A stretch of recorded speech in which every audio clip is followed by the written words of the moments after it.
Assalamualaikum warahmatullahi wabarakatuh.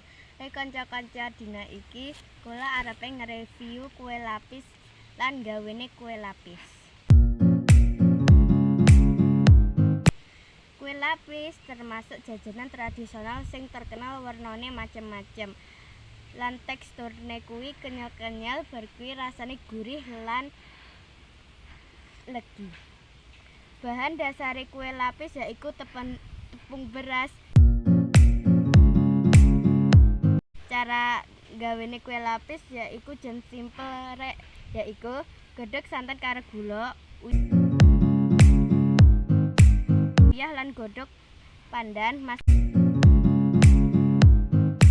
nganti gula larut lan godhog nggunakane panas sedeng.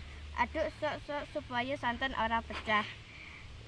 Rendem panci sing isine santai ing banyu adem supaya santen cepet adem. Tambahake glepung sawisine adem, tambahake glepung sagu lan glepung beras, aduk nganti rata banjur saring. Siapke kukusan terus adonan siap kukus nganti 15 menit nganti 20 menitan sampai rampung. Terus dientas. Kue lapis siap disajekne. Oke, matur nuwun. Wassalamualaikum warahmatullahi wabarakatuh.